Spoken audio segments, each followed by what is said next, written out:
오행 8번째. 오행의 기질에 대해서 먼저 첫 번째. 오행은 단순히 성격 나열이 아니라 각 오행이 환경, 즉 월지를 만났을 때 어떤 작용 방식이 나타나고 어떤 문제를 야기할 수 있는지 이런 걸 아는 게 중요합니다. 첫 번째, 목은 성장 욕구와 시작, 확장하려는 힘을 의미합니다. 그러나 너무 강하면 주변과 부딪히고 또 뿌리가 약하면 쉽게 흔들리는 양면성이 있습니다. 이 강하다, 약하다 이런 부분에 대해서는 한번 강약 그리고 통근 이런 부분에선 나중에 한번 올리도록 하겠습니다. 화는 에너지 발산, 주목을 끌려는 힘, 보통 표현력 등으로 상징을 하죠. 화는 세상을 밝히지만 너무 뜨거우면 모든 것을 태워버리고 반대로 약하면 쉽게 꺼지는 양면성을 가집니다. 그리고 토를 볼까요? 토는 안정감, 중심을 잡고 조율하며 변화를 수용하는 힘을 나타냅니다. 토는 만물을 품지만 너무 단단하면, 과하면, 막히고 반대로 너무 토가 약하면 토가 무너지는 이런 양면성이 있습니다. 금은 결단력과 분별, 정리, 이런 결과를 추구하는 힘을 의미합니다. 이게 정확하게 금이라는 게 균형이 맞게 있으면 자르거나 하는 그런 모습이지만 너무 날카로우면 이것도 강약 이런 개념인데 일단은 금이라는 게 과하면 상처를 주고 금이 약하면 무디면 제 역할을 못하는 양면성이 있습니다. 수는 지혜와 통찰 그리고 저장 그리고 유연하게 흘러가는 그런 힘을 표현을 하는데 수는 모든 것을 담아내지만 수가 과하면 범람하고 그리고 수가 약하면 흐르질 못하겠죠. 그러면 썩는 이런 양면성이 있습니다. 두 번째, 월질에는 환경, 이게 일간에게 미치는 영향 및 과제, 숙명, 요거에 대해서 보겠습니다. 월지는 단순히 타고난 환경이 아니라 일간에게 주어진 숙제이자 압력, 과제와 같습니다. 그런 월지의 환경이 일간에게 큰 영향을 미친다는 얘기죠. 월지가 한 사람의 타고난 성향, 재능, 환경 그리고 시간과 공간의 영향을 받아 그 사람의 성향, 기질을 형성하게 됩니다. 월지가 목인 경우 새로운 시작 기운 속에서 태어난 일간은 늘 선두에 서서 개척하라는 그런 환경적 그런 나이대의 시간적인 압력을 받습니다. 이를 보통 목월령이라는 표현으로 쓰죠. 월지화, 뜨겁게 타오르는 기운 속에서 태어난 일간, 그런 영향을 받는 일간은 자신을 드러내고 세상을 밝히라는 그런 환경적인 요구, 시대적인 요구 이런 걸 받습니다. 이 또한 화원령이라고 월지화를 화원령이라는 표현으로 씁니다. 월지토 안정적으로 모든 것을 품는 기운 속에서 태어난 일간, 영향을 받는 일간은 중심을 잡고 만물을 조율하라. 이런 역할, 그런 영향, 그런 거를 부여를 받습니다. 이를 토월령이라는 표현으로 쓰기도 합니다. 월지가 금인 경우, 금은 분별하고 정리하는 기운, 그런 영향을 받고 일간은 태어납니다. 정확한 기준을 세우고 실질적인 성과를 내라. 금일에는 성향 기질이죠. 이런 영향을 받고 태어납니다. 그래서 그런 사명감을 무의식적으로 갖게 되는 거죠. 이거를 금월령이라는 표현으로 씁니다. 월지수, 수의 성향인 깊이 저장하고 흘러가는 기운 속에서 태어난 일간은 내면을 성찰하고 유연하게 대처하라. 이런 지혜롭게 하라는 압력, 그런 영향, 그런 걸 받게 되죠. 세 번째, 조화와 균형의 필요성. 과유불급에 대한 이해를 돕기 위한 제목이죠. 오행은 단순히 타고난 성격만 보는 게 아닙니다. 오히려 타고난 기질이 지나치거나 부족, 과유불급할 때 발생하는 문제점, 병, 이를 어떻게 약이 있어 조절하여 삶의 균형을 찾아갈 것인가를 알려주는 병약론. 보통 이제 병약론이라고 얘기들을 하는데 이것도 나중에 한번 올려보도록 하겠습니다. 예를 들어 월지가 화인 사람이 이 세상은 나에게 타오르라고 말한다고 해서 무조건 열정만 불태우면 과도한 소모, 감정적 충돌로 이어질 수 있습니다. 진정한 사주의 감명의 핵심, 이거는 불꽃처럼 강렬한 에너지를 어떻게 다스리고 조절하며 때로는 수의 지혜, 토의 안정감으로 보완하는지에 있습니다. 이제 이런 부분이 상극인데 수가 화를 극하면서 제압하고, 그리고 화가 토를 생함으로써 좀 기운을 빼서 이게 상생이라고 그러죠. 약하게 하는 이런 어떤 관계를 표현한 건데 이 부분에서는 과유불급하면 균형이 이루어져야 된다. 병약, 그런 의미로 한번 읽고 넘어가고요. 네 번째, 월지 오행의 자연적인 모습, 그리고 인간의 현상, 삶의 방식, 그러니까 자연적인 모습이 인간한테는 어떻게 나오고 삶에서는 어떤 식으로 이런 것이 나타나는지 한번 볼게요. 이제 각 오행이 월지에 위치할 때 그 기운이 실제 삶에서 어떻게 발현되는지 구체적인 사례를 통해 살펴보겠습니다. 월지가 목인 경우 목월령, 자연 상징은 목이니까 동쪽이고 봄이고 새싹, 이런 개념이죠. 이게 인간 현상에선 유추하는 거니까 인간 현상에선 봄이라는 기운이 이런 의미로 나올 수 있겠다, 이런 식으로 한번 보시면 돼요. 태어나면서부터 방향성, 목은 위로 올라가는 거죠. 성장의 명령, 이런 영향으로서 인간 현상에 나타난다.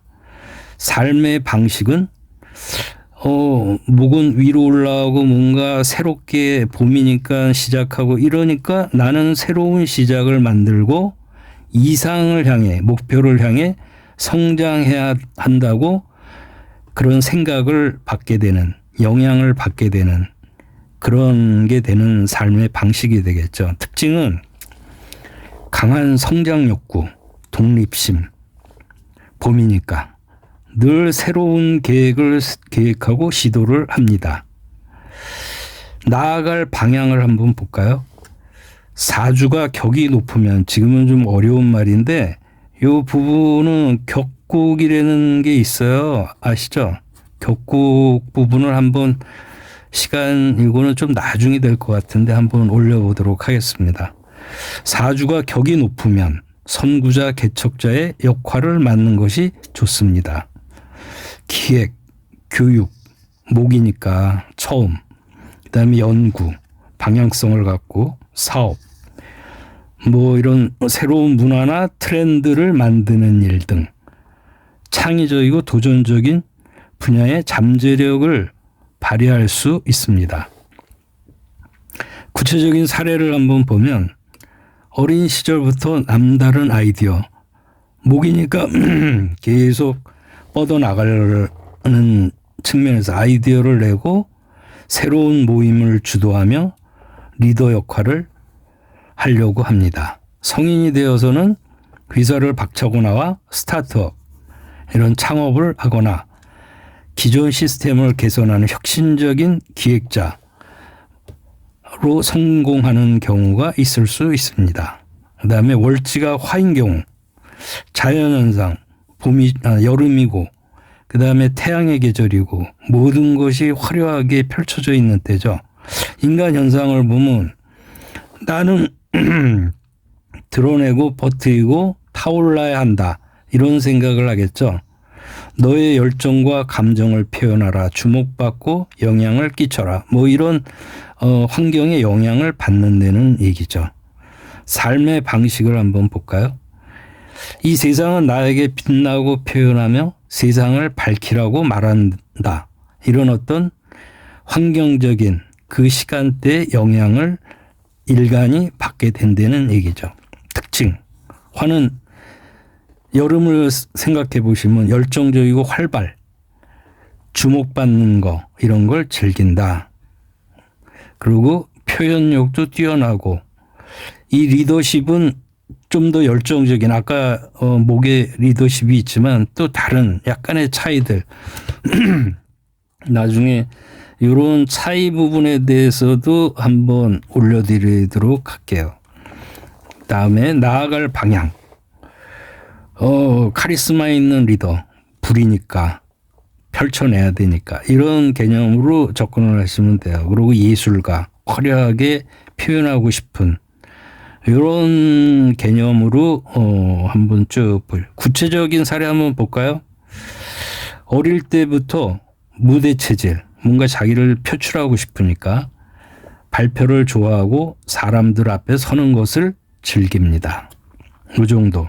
이런 지금은 월지가 화일 때의 개념들, 화의 성향을 빗대서 어떤 것들이 있나, 이런 것들을 보는 거니까 그런 간단한 개념으로 지금은 넘어가면 됩니다.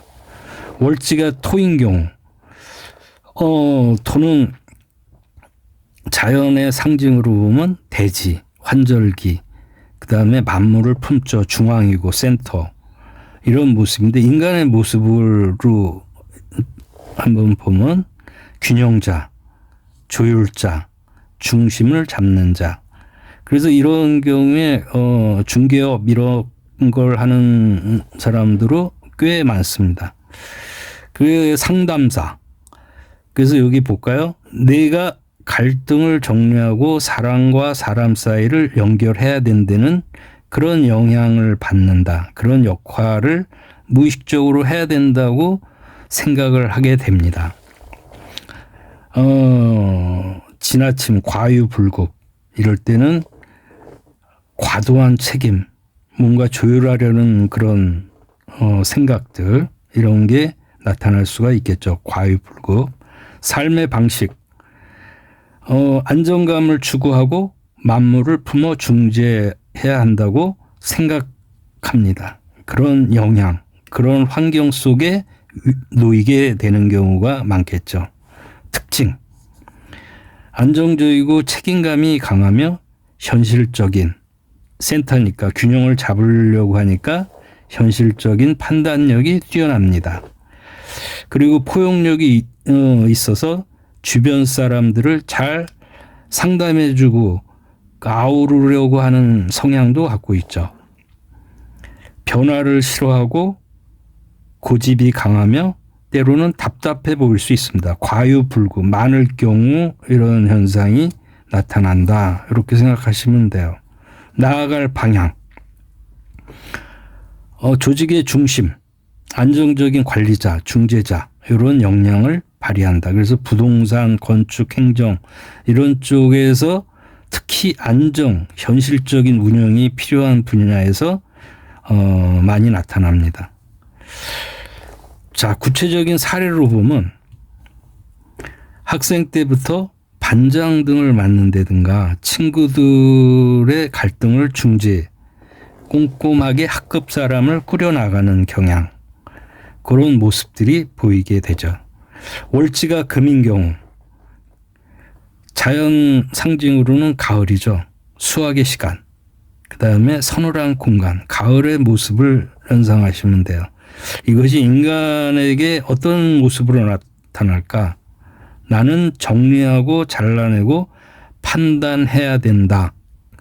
규칙대로 해야 된다. 이런 생각을 합니다. 그래서 무질서를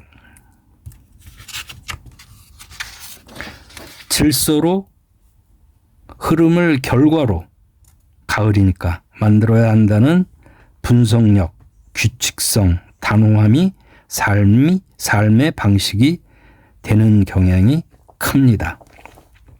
삶의 방식, 나는 정확히 분별하고 가치를 단련해야 한다 생각합니다. 가을을 연상해 보시면 이해가 빠를 거예요. 특징, 논리적, 분석적, 가을이니까 뭔가를 추수해야 되고 고를 건 고르고 버릴 건 버려야 될 때잖아요. 그런 개념으로 이 특징을 한번 생각을 해보시기 바랍니다. 나아갈 방향, 전문가, 전략가, 실무자 이런 부분에 강점을 보입니다. 가을이니까. 자, 구체적 사례로 한번 보면 학창 시절부터 수학 쪽, 과학 분야 이런 쪽에 두각을 나타내고 문제 해결 능력이 뛰어날 수 있습니다. 그 다음에는 뭐 참고적으로 내용은 한번 보시고, 월지가 수인 경우 자연상 겨울이죠. 자연 상징은 겨울, 눈, 얼음, 저장. 그 다음에 다음으로 넘겨야 되는, 봄으로 넘겨야 되는 그런 때. 인간 현상을 보면 나는 숨기고 저장해야 되니까 모으고 깊어져야 한다. 뭔가를 더 씨를 만들어서 다음 봄으로 넘겨야 되니까 이런 생각을 합니다. 그래서 지금은 행동이 아니라 내면과 통찰, 기다림의 시간이다는 지혜, 이런 중심, 느리지만 깊은 생각, 통찰을 하는 모습을 나타나게 됩니다. 지나치게 되면 뭐 이런 현상, 과유불급에 대해서도 한번 생각해 보시고, 삶의 방식, 나는 깊이 탐구하고 유연하게 흘러가야 한다 생각합니다. 특징, 지혜롭고 통찰력이 깊으며 감수성이 풍부하고 신중합니다. 그런 편이죠. 딱 이렇다 이게 아니라 이런 자연상 지금 쭉 오행들을 하면서 월지에 놓였을 때 인간에게 어떤 영향을 미친다를 인간 현상으로 보는 거니까 그 계절에 빗대서 인간의 모습들을 한 번씩 쭉 읽어나가시면 될 것 같아요. 나아갈 방향, 아무래도 연구자, 사상가, 상담가, 뭐 철학가, 뭐 예술가, 뭐 이런 쪽의 관련성이 크다고 볼 수가 있겠죠. 구체적 사례, 조용하고 사색을 즐기며 친구들의 고민을 잘 들어주는 편입니다. 성인이 되어서는 심리학자, 소설가 혹은 비밀리에 정보를 다루는 직업, 이런 쪽의 분야에 많이 놓일 수가 있습니다. 자, 월지 오행을 요약하면, 자, 간단하게 월지 오행을 한번 간단하게 보시죠. 월지. 이런 월지가 있을 때 자연적인 리듬, 그다음에 인간적인 존재의 사명, 이런 것들 위에서 본 내용들을 간략하게 한 건데, 자, 이번 시간에는 오행별 특징과 월지의 오행이 위치할 때 일간이 받는 영향에 대해서 설명을 드렸어요. 근데 사주는 단순히 월지 하나만으로 판단하는 건 분명히 아니죠.